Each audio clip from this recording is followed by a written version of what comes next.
All right, we are going to kick off our post-race media availabilities. We are now joined by team owner Richard Childress and crew chief Randall Burnett. If anyone has any questions for either one, please raise your hand and we will get a wireless microphone sent over to you. We'll start over here.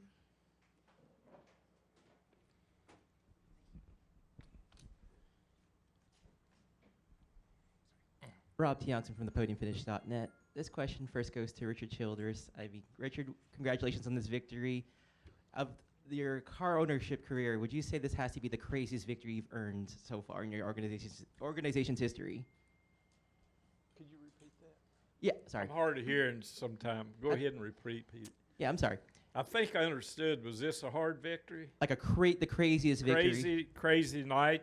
We talked about it. Randall, the team, both of our teams talked today about entering the race a little conservative. We knew the tire situation, and we played it out like it needed to be played out. Randall and Justin both did a great job with their cars, and Tyler did a great job tonight with the race car on those restarts. And then my question for Randall is, obviously you and Tyler have built such a great relationship over the years. I mean, what's one of the greatest takeaways you'll have with your experiences working with him in the past few years?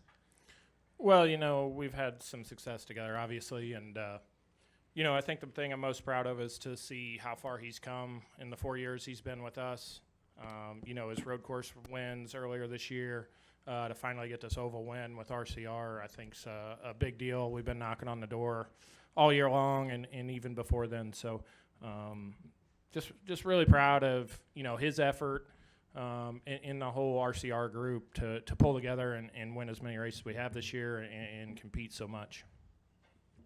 Go ahead. Justin Schuler kicking the tires. Randall, how do you approach these tire issues? I mean, we've had 3 races this year where we haven't had tire issues, and then all playoffs, it seems like half the drivers, I know you guys aren't in the playoffs anymore, unfortunately, but it seems like all the playoff guys are just trying to figure out how to survive more than just Talladega now. Yeah, I start by holding my breath a lot, but no, we came into this race a little conservative. We got bid at Kansas the other week with one, and I think we've had 4 tires go down this year while leading the race. So RC talked to me about it and said make sure you keep some air in the tires today, and I tried to do that. So we went a little bit more conservative approach this week, and it's just it's a fine line. Everybody knows there's speed in pushing the limits of the tires, and with the low sidewalls, they're not as forgiving as the 15-inch wheel stuff we had before. So it's a lot finer line, I think.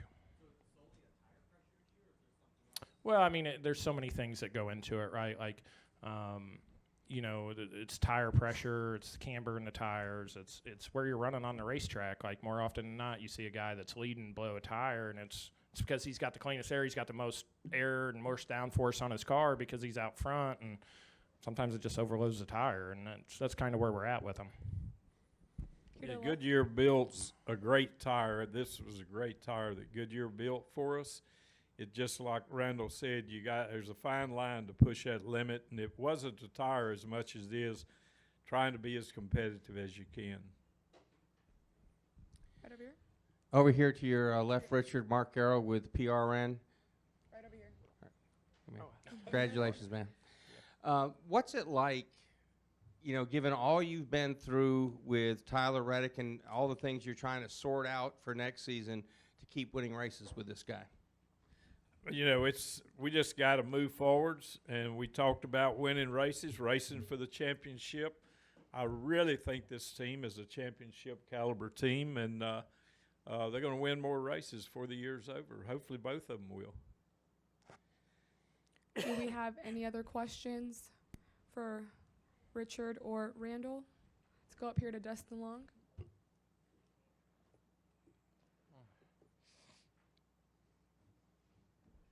Dustin Long, NBC Sports.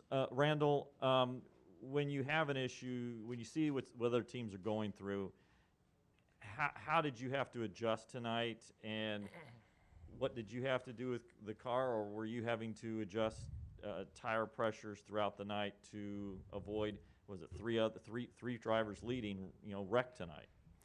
Yeah, we were definitely keeping an eye on where we were at. Like I said, we came into the weekend a little conservative, knowing that, there was some chance here that there could be potential problems. So we came into the weekend a little conservative, and as the race went on, got even a little more conservative.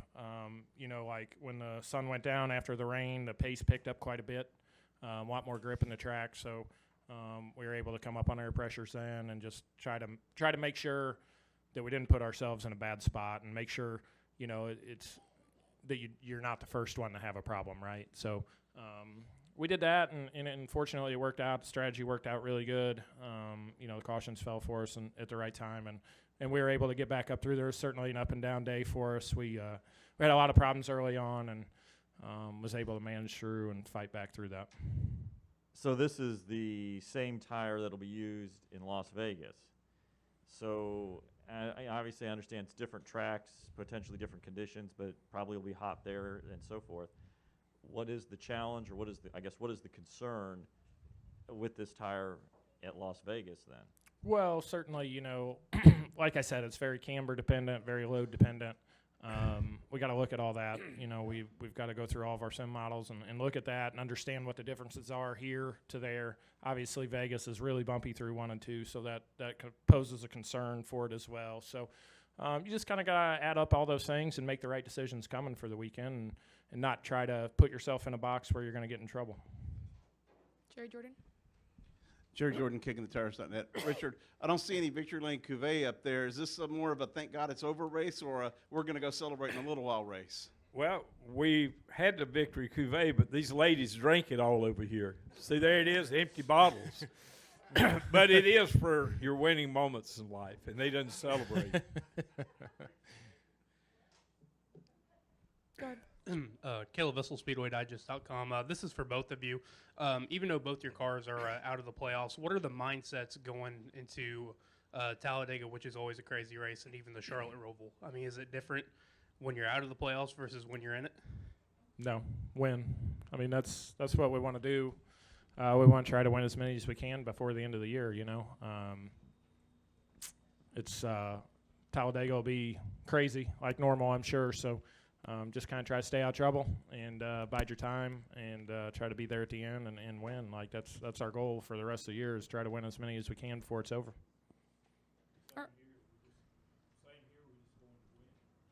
Yeah.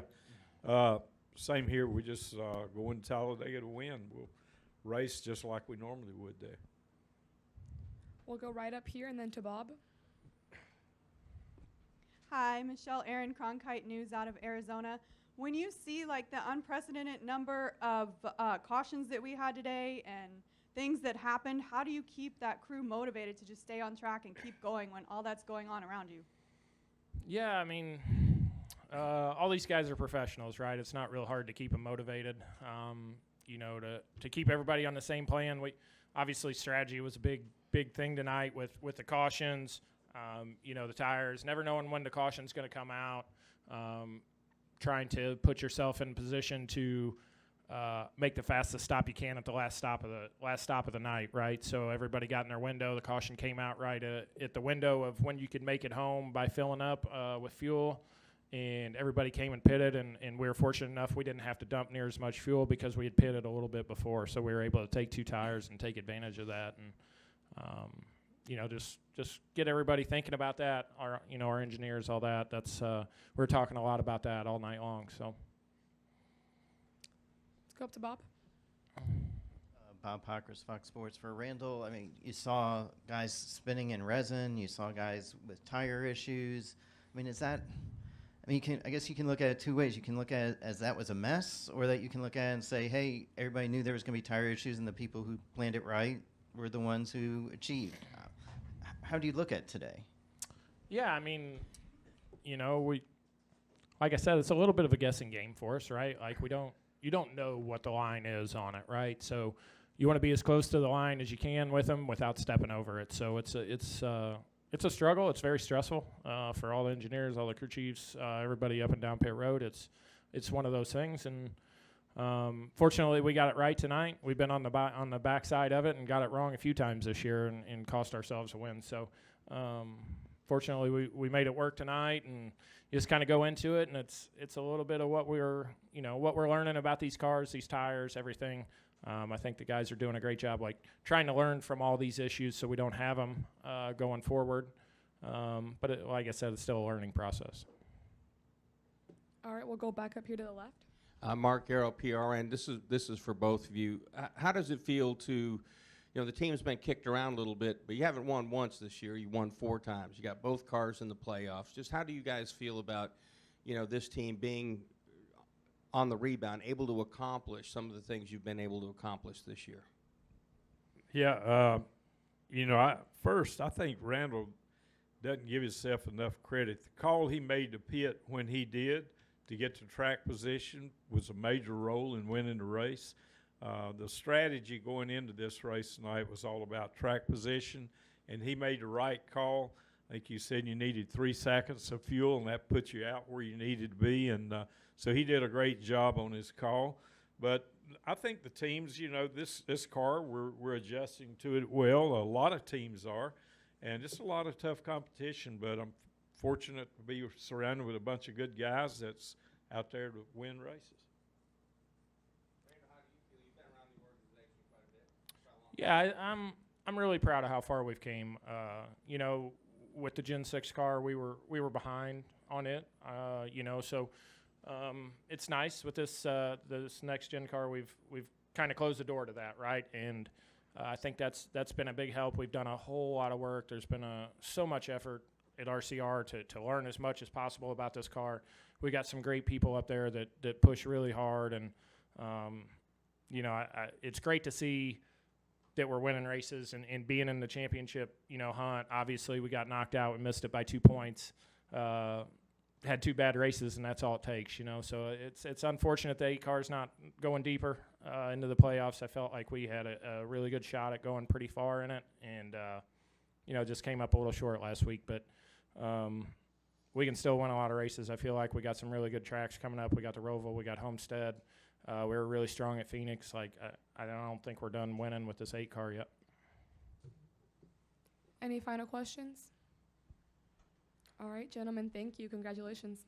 Thank you.